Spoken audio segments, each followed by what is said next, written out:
Şöyle söyleyeyim, oğlum Ali Hasan Akgül 19 Aralık'ta İstanbul'da tutuklanıp Silivri'ye götürüldü. Silivri'de bir ay kaldıktan sonra 2 Şubat'ta Ankara Sincan'a sürgün edildi.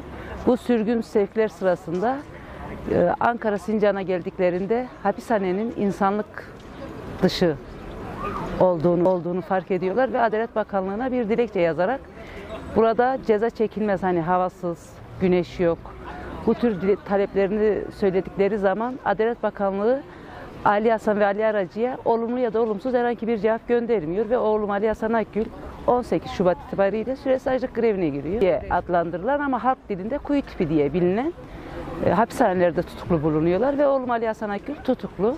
Mahkemesi daha görülmemiş. 2 Haziran'da mahkemesi vardı. Mahkemeden 3 gün önce avukatlar bizi aradı. Ali Hasan Akgül'ün mahkemesi 11 Temmuz'a ertelendi dediler.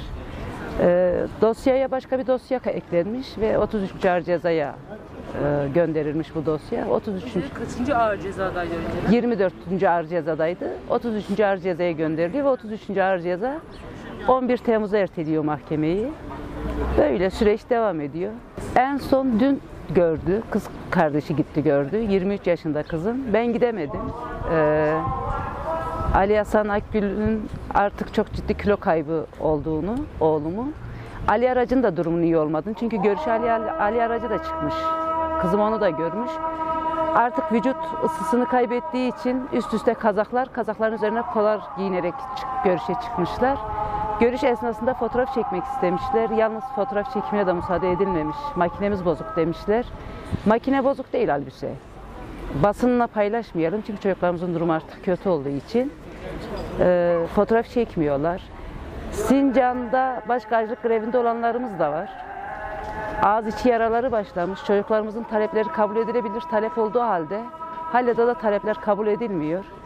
Süreler uzadı. 240'lar, 230. günlerinde olanlar var. Basına, medyaya, işte milletvekillerine çağrımızdır. Kuyu tipindeki açlık grevinde olan direnişçilerimin sesleri, dediğim gibi tutuklu olan oğlum Silivri'deyken niye Sincan'a sürgün ettiniz? Ki oğlum 14 ay Silivri'de kaldığı halde açlık grevine girmedi. Demek hani biraz daha insani koşullara uygun bir yerdeymiş. Ama sürgün sevklerden sonra süresiz açlık grevlerine girdiler ve bedenlerini açlığa teslim ettiler. Bir tek kendileri için değil, bir sonrakiler kuyu tiplerine gitmesin diye de bedenlerini açlığa yatırmışlar çocuklarımız.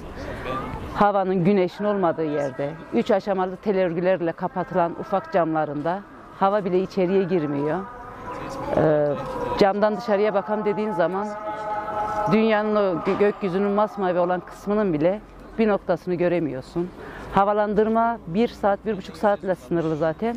Onu da güneş görmedikleri ana denk getiriyorlar. Güneş çocukların sırtına değmesin, güneşten faydalanmasınlar diye en kötü şeylerde yapıyorlar, havalandırmaya çıkartıyorlar.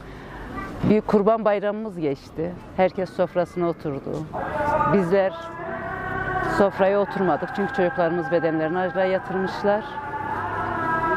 O duyup da duymaması da gelenlerin acaba o lokmalar boğazında dizilmiyor mu diye söylüyorum. Talepleri kabul edilsin çocuklarımızın.